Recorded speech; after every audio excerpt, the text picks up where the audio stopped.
మీ ఎలాంటి వ్యాపార ప్రకటనలకైనా వెంటనే మా ఛానల్ సంప్రదించండి. అందరికీ నమస్కారం, నేను శిరీష. ప్రస్తుతం మనతో పాటు ఉన్నారు ప్రముఖ తంత్ర జ్యోతిష్యులు, జ్యోతిష్య రత్న, జ్యోతిష్య సామ్రాట్ చింత రుక్మందర్రావు గారు. గురుగారితో మాట్లాడదాం. నమస్కారం గురుగారు. మాతృదేవ భవ, పితృదేవ భవ, ఆచార్య దేవ భవ. ఓం నమో మాందేశ్వరాయ నమః. అందరూ బాగుండాలి, అందరికీ మంచి జరగాలి. గురుగారు, ముఖ్యంగా ఫిబ్రవరి మాసంలో వృశ్చిక రాశి వారికి ఎలా ఉండబోతుందంటారు? ఎలాంటి జాగ్రత్తలు తీసుకోవచ్చు అంటారు? ఈ ఫిబ్రవరి మాసంలో పంచగ్రహ కూటమి ఏర్పడుతుందంట, దాని ప్రభావం మీ రాశి వారికి ఎలా ఉంటుందంటారు? అలాగే ఈ మాసంలో విశేషంగా శివరాత్రి అనే పర్వదినం కూడా ఉంది. ఓవరాల్ గా చూసుకుంటే ఈ మాసం అంతా వృశ్చిక రాశి వారికి ఎలా ఉంటుందంటారు? ఎలాంటి జాగ్రత్తలు తీసుకుంటే ఈ మాసం అంతా బాగుంటుందంటారు గురుగారు? ఫిబ్రవరి మాసం 2020 సంవత్సరం వృశ్చిక రాశి వాళ్ళకి ఎలా ఉందంటే, వీళ్ళ గ్రహస్థితి చూసుకుంటే అష్టమంలో గురువు ఉన్నాడు, 3వ ఇంట్లో కుజుడు, రవి, శుక్రుడు, బుధుడు, ఈ 4 గ్రహాలు కలుస్తున్నాయి. చంద్రుడు చూసి ఒక 2 డేస్ వీళ్ళకు పంచగ్రహ కూటమి ఏర్పడుతూ ఉంది. 10వ ఇంట్లో కేతు ఉన్నాడు, 4వ ఇంట్లో రాహు ఉన్నాడు, 5వ ఇంట్లో శని ఉన్నాడు. 4వ ఇంట రాహువు వీళ్ళకు కాస్త నిలకడ తక్కువ ఉంటుంది. అంటే నిలకడ తక్కువ ఉంటుందంటే గృహస్థానంలో రాహు ఉండకూడదు.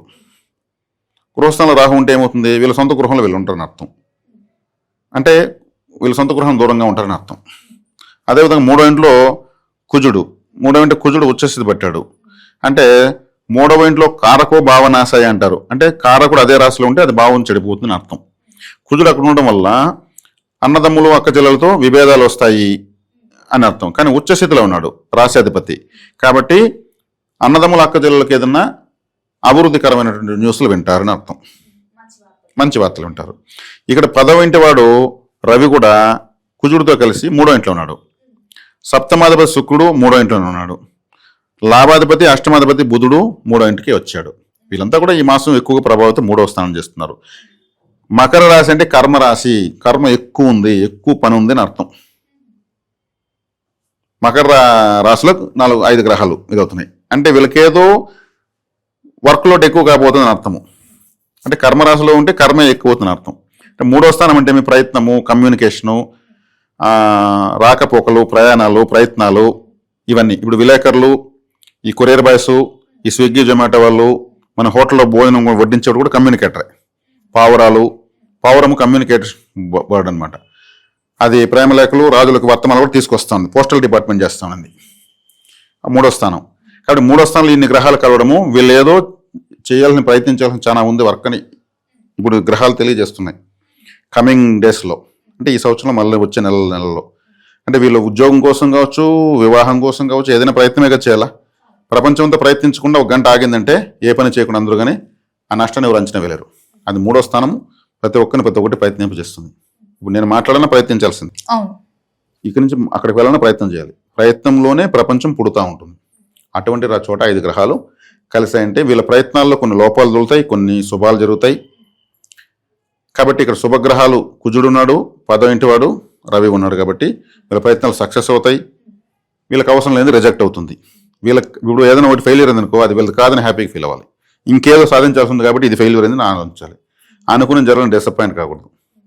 అంటే ప్రయత్నం అనే చోట శుభగ్రహం ఉంది, అశుభగ్రహం ఉంది. అది చెడు ఫలితాన్ని ఇది మంచి ఫలితాన్ని ఇస్తుంది. మంచి ఉంది కాబట్టి మంచిని పట్టుకోవాలి. అది వీళ్ళు చేయాల్సిన పని. పంచమంలో శని ఉన్నాడు. పంచమ శని అంత మంచిది కాదు, కంఫర్ట్నెస్ ఉండదు. 5వ ఇంట్లో శని అంటే మన ఆలోచనలో ఉండడం అర్థం, సరిగ్గా ఆలోచించలేకపోతున్నామని.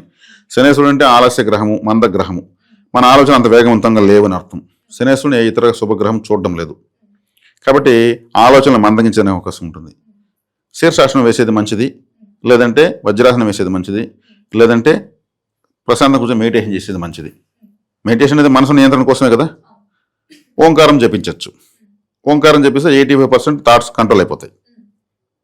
అప్పుడు శనేశ్వరుడు వల్ల తాకడ ఉండదు. 4వ ఇంట్లో రాహు ఉన్నాడు కాబట్టి వీళ్ళు ఆటోమేటిక్ వీళ్ళ ఊరిని, వీళ్ళ ఇంటిని వదిలేసి దూరంగా ఉంటారు. ఉంటే బాగుంటుందా గురుగారు? ఉంటారు, ఉంటేనే బాగుంటుంది, అంతే. గురుగారు, మరి ముఖ్యంగా ఈ మాసంలో విద్యార్థులకు ఎలా ఉంటుందంటారు? విద్యార్థులకు వృశ్చిక రాశిలో 4వ ఇంట్లో రాహు ఉన్నాడు కాబట్టి, 4వ ఇంటి కూడా 5వ ఉన్నాడు కాబట్టి ఎఫర్ట్తో కూడుకున్న రిజల్ట్ అయితే ఖచ్చితంగా ఉంటుంది. కాస్త ఎక్కువ హార్డ్ వర్క్ చేస్తారు, షార్ట్ కట్ మెథడ్స్ 2 కలుపుకొని పోతారు. ఎందుకంటే రాహు షార్ట్ కట్ మెథడ్స్. 3వ ఇంట్లో బుధుడు ఉన్నాడు. బుధుడు అంటే సరస్వతీదేవి అని చెప్పాను కాబట్టి 3వ స్థానం అంటే ప్రయత్నం అని చెప్పాను.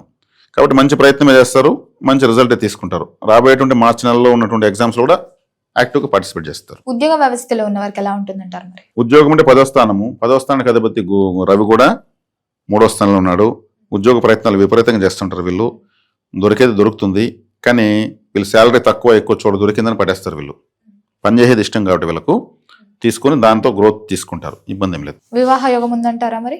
వివాహానికి అధిపతి మగవాళ్ళైతే శుక్రుడు 3వ ఇంట్లో ఉన్నాడు, ఆడవాళ్ళైతే కుజుడు 3వ ఇంట్లో ఉచ్చ స్థితిలో ఉన్నాడు. స్త్రీలకు బాగా బలంగా ఉంది, వివాహ ప్రయత్నం స్త్రీలకు బాగుంది. స్త్రీలకు బాగుంటే ఆటోమేటిక్గా పురుషులకు వచ్చేసినట్టే కదా, అంటే వాళ్ళ భర్తనే కదా కట్టుకుంటారు, వాళ్ళ మగవాళ్ళే కదా, కాబట్టి వీళ్ళకుంటే వాళ్ళకు ఉన్నట్టే ఆటోమేటిక్గా. గురుగారు ముఖ్యంగా మరి కుటుంబ వాతావరణం ఎలా ఉంటుందంటారు? కుటుంబ వాతావరణం బాగుంటుంది. 2వ స్థానాన్ని కుటుంబ స్థానాన్ని గురువు చూస్తాడు. గురువు చూస్తాడంటే కుటుంబ వాతావరణం బాగున్నట్టే.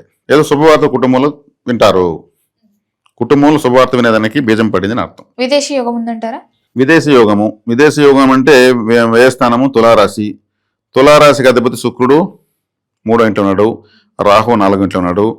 విదేశీ యోగము అంత గొప్పగా లేదు, అట్టనే లేదని లేదు, సాధారణంగా ఉంది బలం. పెట్టుబడులు పెట్టొచ్చు అంటారా ఈ మాసంలో?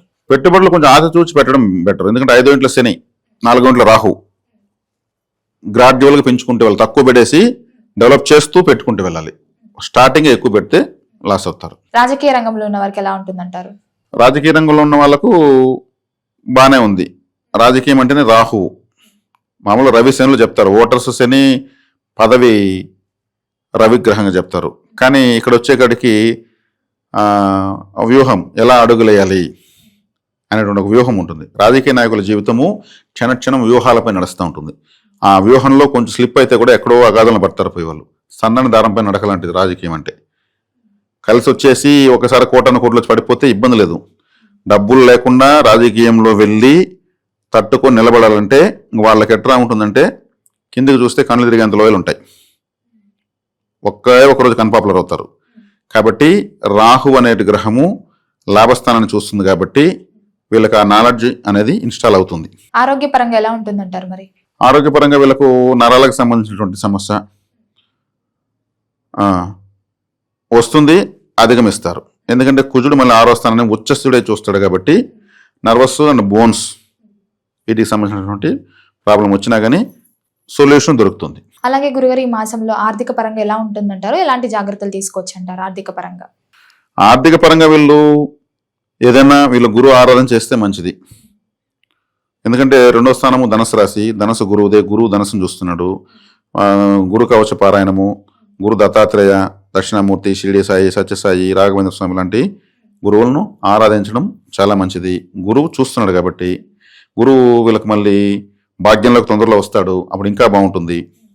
గురువు 8వ స్థానం పట్టాడు కాబట్టి గురువు ఆరాధన చేయమంటున్నాం, కాబట్టి చేసుకోవడం వల్ల మైలేజ్ ఉంటుంది. ఈ మాసం అంతా కలిసి రావాలంటే ఇలాంటి దాన ధర్మాలు చేస్తే బాగుంటుంది అంటారు గురుగారు? అంటే 3వ స్థానంలో 5 గ్రహాలు కలుస్తున్నాయి. కమ్యూనికేషన్ అంటే దాంట్లో పావురాలకు గింజలు వేయడము. ఒక ఆటో ఎక్కుతారు, ఆటో కమ్యూనికేటరే, మనం తీసుకెక్కడ వదలాలి అతను. వాళ్ళు మామూలు జనరల్గా 10-20 రూపాయలు ఎక్స్ట్రా అడిగే చెప్తారు మనకు, మనం దాన్ని తగ్గిస్తామని వాళ్ళ లెక్క వాళ్ళకి వస్తుంది, ఆలోచించుకుని అడుగుతారు. అది కూడా ఆలోచించుకుంటే పోనీ ఏముంది, 3 చక్రాలపైన 4 బతుకుతున్నారు వాళ్ళని ఆలోచించుకొని తీసుకో బాబు అని చెప్పి బేరమాడకుండా వదిలేస్తే హ్యాపీగా వెళ్తారు. ఆ 20 రూపీస్లో వాళ్ళు పడే సంతోషం మనకు పరిహారం అవుతుంది. తర్వాత ఎవరైనా సరే ఎనీ డ్రైవర్ అంటే కమ్యూనికేటర్ అని అర్థం. డ్రైవర్ అంటే మనము ఇప్పుడు భోజనం చేస్తాం హోటల్లో, మనం సప్లై చేసిన వ్యక్తికి మనం తిన్నటువంటి బిల్లో 10% టిప్ ఇవ్వాలి. సూపర్గా పనిచేస్తున్న పరిహారం. 1000 రూపాయలు తిన్నామనుకో 100 రూపాయలు ఇచ్చేయాలి, 500 తిన్నామనుకో 50 రూపాయలు ఇచ్చేయాలి, 200 తిన్నామనుకో 20 రూపాయలు ఇచ్చేయాలి. దాంతో మనం ఇంకొక 50 రూపాయలు ఎక్స్ట్రా తిన్నామనుకుని ఇచ్చేయాలి. అతను చాలా సంతోషపడతాడు. మనం నెక్స్ట్ టైం పోతే ఆయన వస్తున్నాడు, కంపల్సరీ మనకు టిప్ ఇస్తాడు. సార్ బాగున్నారా, మీరు రండి ఇక్కడ కూర్చోండి సార్, అక్కడ వద్దో ఆ ఫ్యాన్ సరిగ్గా తిరగదంటారు, ఇంకొకరికి ఇచ్చేస్తారు వీళ్ళు టిప్ అనేసి. వాళ్ళ ఆ టిప్పుల పైనే ఎంతో సంపాదించుకొని వస్తారు, పనిచేస్తుంటారు. చక్కగా మనకు బాగా వడ్డిస్తారు కడుపు నిండా బాగా.